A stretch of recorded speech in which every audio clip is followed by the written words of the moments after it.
Hello, everyone. Welcome to another edition of the Timeless Wisdom episode of the ContraMinds podcast. In this episode, I'm revisiting my conversation with Shyam Sekhar, founder and CIO of iThought PMS. Shyam has over 15 years of experience in investment management and is also an angel investor. His keen eye for identifying potential startup ideas, promising founders, and backing them with patient capital is something I found different from many investors that I've met and interacted. His views about capital, valuation, and entrepreneurship are all grounded in reality, which is something that I find as a rarity in many investors I meet. In the first part of this episode, Sham specifically focused on the fact that capital is not a fuel to chase, it's a tool to be structured. He shares his ideas on the importance of proof of concept thinking to discipline in dilution and cash flow awareness for founders and entrepreneurs. This episode offers first principle lens on how entrepreneurs and founders should approach money. Let's dive in and listen to Sham and his thoughts in the Timeless Wisdom episode.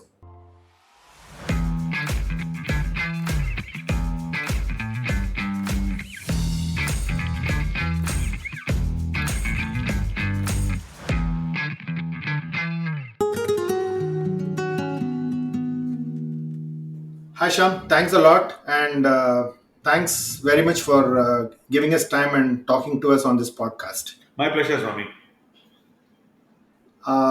Sham, one of the most important things that I found interesting about what you do today is really a contra view that you have about investments, about portfolios, about the way you go about investing, and that's something that we found really interesting. And you're also an angel investor. You look at startups, you look at how startups get funded, how entrepreneurs need to really look at capital, and you have really different views about how normally this gets done in this era and probably how it has to be done from first principles, right?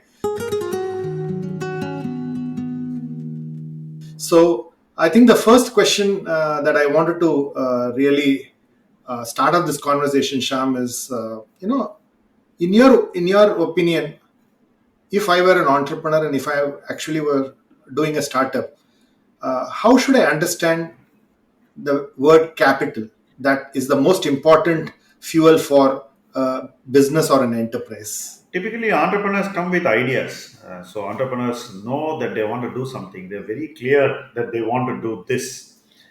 But for them to do what they want to do and to prove the idea, what we call as a proof of concept, they need capital first. So, capital is something that bridges an idea to a proof of concept. That's the first bridge. Okay. So, capital for a entrepreneur at the starting point is money that will help him prove that his idea is good, it is scalable, and it can be taken to a next level. So, beyond that, at the starting point, an entrepreneur need not unduly worry about capital. That's the first point. Because if you are right, then there are going to be believers in your idea. If you are wrong, you will probably move to the next idea. And we also have many entrepreneurs who have tried ideas which did not do well, and then they went on to do more ideas which went on to become hugely successful. So, capital is merely the bridge between an idea and the proof of concept stage. Great. So literally, when you look at this whole startup ecosystem, that's actually got a lot of hype nowadays. Normally, it is said that equity capital is the most expensive, and you don't give away so much of equity capital at the start. But that does not seem to be the general philosophy nowadays, right? So they just go out and say, okay, let me raise as much capital at whether it's an early stage or whether you are at a seed stage. So how is the thinking on equity capital changed over maybe your generation to this Gen Z or millennial generation? Firstly, in the earlier avatars, equity capital, once diluted, could not be reset. That is the first point. Today, entrepreneurs bring value to companies, which is something which will evolve. It's not set at the dilution stage, it can always be changed subsequently as well. But the dilution of equity as a concept has always been a problem area, whether it was in a different era or in the present era, it is always difficult. Earlier, we used to see people overdo the dilution. If I look at companies which started 9, 10 years back, I see that the dilution is excessive. You will have a financial investor straight away owning some 30% today, even after multiple dilutions, which is, in my view, not reasonable, especially if you're just given one time money, right? But today, it's the other extreme. You're seeing very low dilution, as a result of which a lot of money has already gone into a business and the outcome is not significant. So, in the earlier era, where there has been higher dilution of the founders, we are seeing cases where the outcomes are better, and in a later era or in more recent times where there is lesser dilution for more capital going in, the outcomes are really not so great. So, the difference really is that earlier it was an excess on one extreme, and today it's probably an excess on the other extreme. Ideally, there should be a middle ground or somewhere closer to the middle ground, which will make this whole process of diluting capital of a founder, giving them growth capital, and then seeing outcomes more meaningful and productive. So, there is still a lot of ground to be covered there. Also, one more thing is that uh, dilution must be more critically aligned to outcomes. I think that would be a better way to manage this, because if somebody has shown the outcome or he has exceeded what he has sought to create, then the dilution should be fair to the person who has performed. And if somebody has given more capital than he ought to have, and if the performance is lagging, then he needs to be penalized, or the capital should be adequately priced, appropriately priced. So, this balance has to happen. Okay, so clearly, there are multiple, ways in which today you can raise capital, right? So today you have, warrants, you have convertible debt, you have equity financing. So if I am a company at a very very early stage, how should I look at my capital requirements, and what are the best forms of early stage capital fundraise? What would you think is fair for a early stage startup enterprise? I think that would entirely depend on the gestation of the idea, the structure of the business. What is the financial structure of the business? Assume that you are in a business where you don't have too much requirement of working capital. For example, your customers give you an advance, you deliver a product or a service over a period of time, then you could well be funded by the working capital itself, right? So you have to understand the structure of the business. You also have to explore whether the business you are going to do can be done differently from conventional ways. So give me some example. There are businesses where you deliver a service and then you collect the money at the end of delivery of the service. Let's say you are giving a 1 year service to somebody.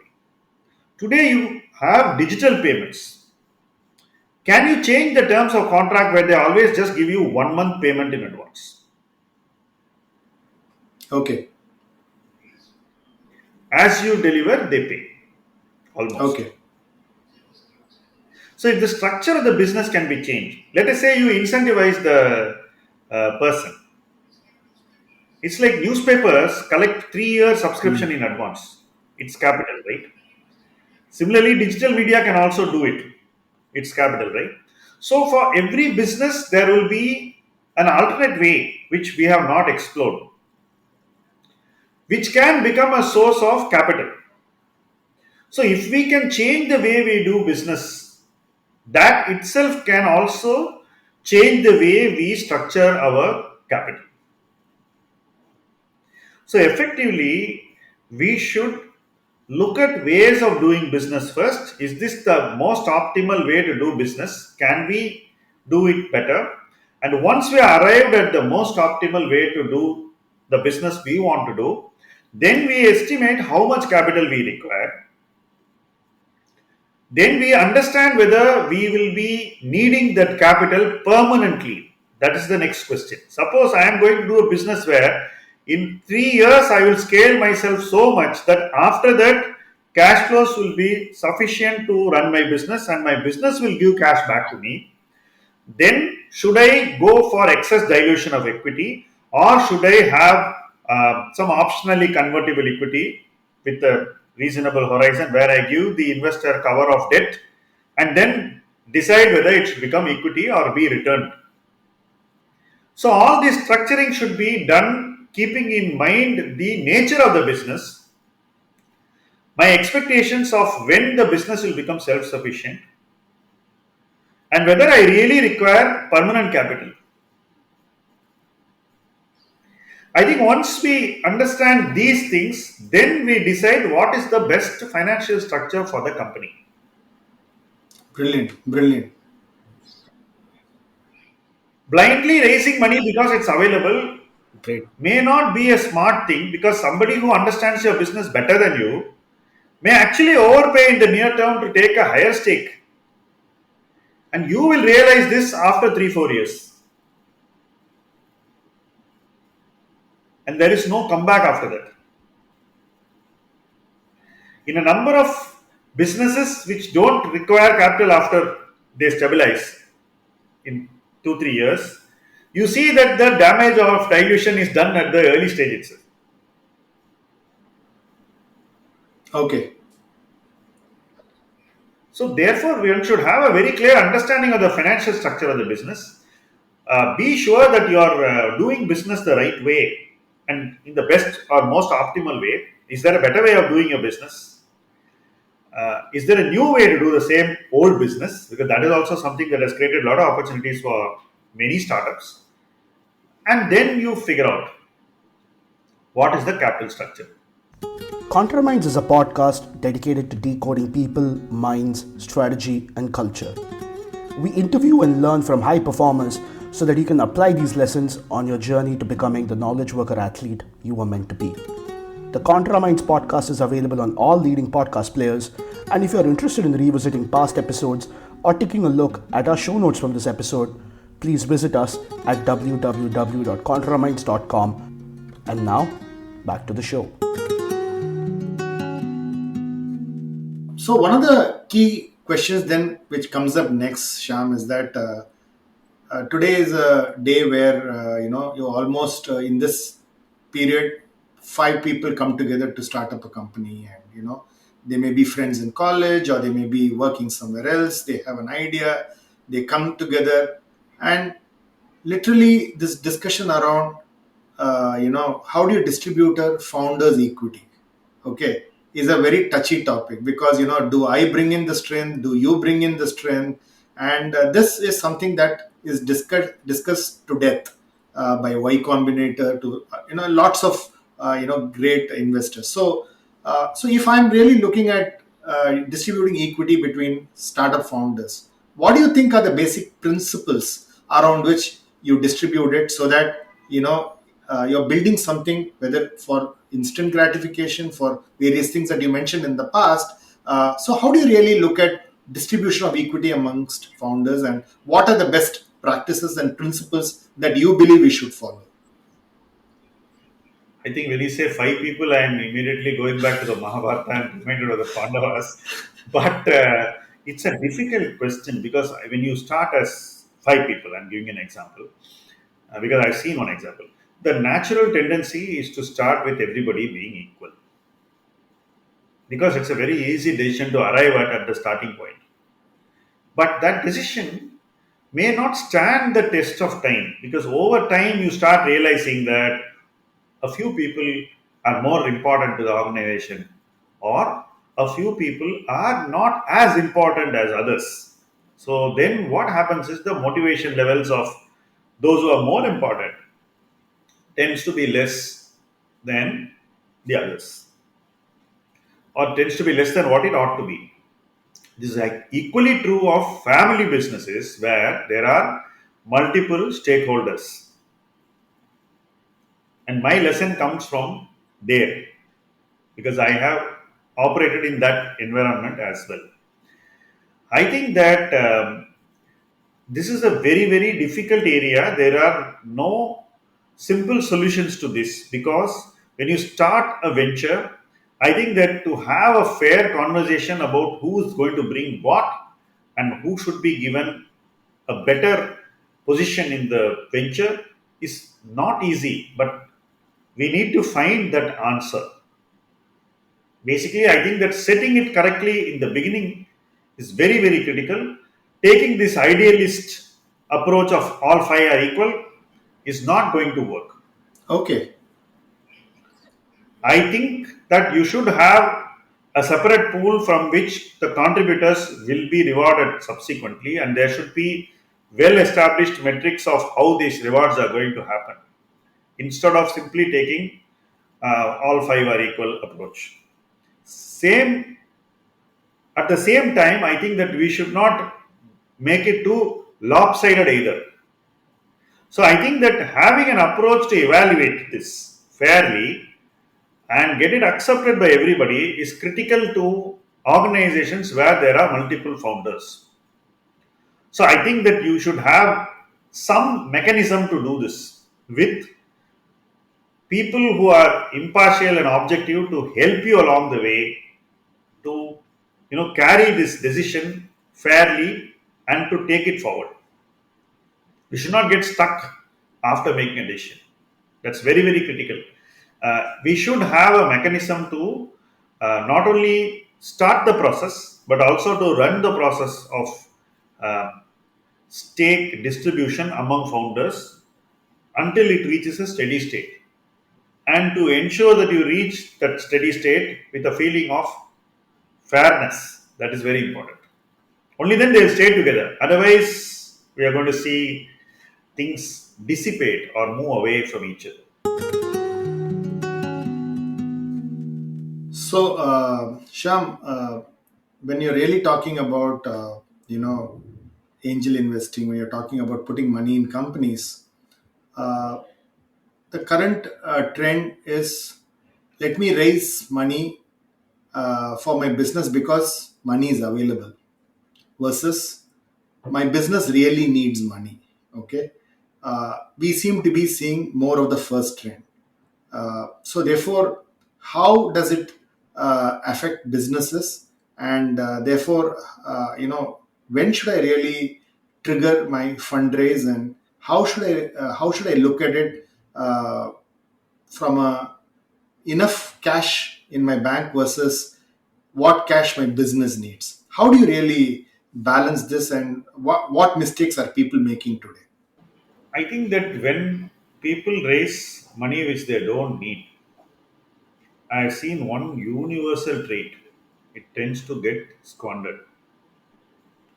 The second point is that when you raise too much money at that point, you think that you are diluting less, but you are taking away the right to dilute in future, because if you dilute at a valuation which is unreasonable, people will hesitate to again give you capital even when the valuation becomes more reasoned, because they see that you have not handled the capital well. So there is a problem you are setting yourself up for. So it's very important that when you raise money which you really need and money on which you are reasonably sure of delivery. Yes, you have the option of raising some more money. You can raise a little more than what you require if you want a slightly longer runway. But don't raise too much money just because money is available. Because the risk of capital going into unproductive areas and leading to destruction of capital is very high, and this has happened time and again. Whenever I have seen companies which are in the listed space raise money when capital is easily available, whether it was the 94 GDR rush or even the current VC driven raising of huge sums of money by the unicorns, I am seeing that after raising so many millions of dollars, within 12 months, the company is again coming and trying to raise venture debt because it is not able to raise equity at the same valuation it has raised last time. And it's still hungry for capital because that capital has been misallocated. We are seeing that happen in multiple Indian unicorns today. Now, this is a road to destruction, clearly. So, how you raise money is not just about that one raise. It sets the context and trajectory for the future of your entrepreneurial journey itself and the future of your enterprise. So it's very important that you are going to think of a scenario when things may become difficult, and you should be able to raise money at that point if the need be. Raise money now, or whenever you raise money, remember that you should always maintain that optionality to raise another round, and you should be reasonable enough to be accepted by investors at that time. If you do unreasonable things, then later you are not going to get acceptability. In fact, people may actually not reach out to you at all. So, in the sense, you will isolate yourself. And that is a risk which one should never run in his entrepreneurial life. Things may go right, wrong, but people should be again willing to come and give you their trust and capital. So, whenever you raise capital, think about this, that is there another time? Don't act as if this is the last time. It's never going to be a now or never situation. And if you think it is now or never, you are going to set yourself up for a never again situation where you will never be able to do it again. So that is something which is a real risk today. I know the last 2 years have been very lucky for a lot of people, but from here I think that we are again reverting to mean or moving in that direction. So one should be very, very careful. Thanks for listening to this episode. For selected links and detailed show notes, visit www.contraminds.com. Follow ContraMinds on social media and let us know who you would like to see next on the podcast.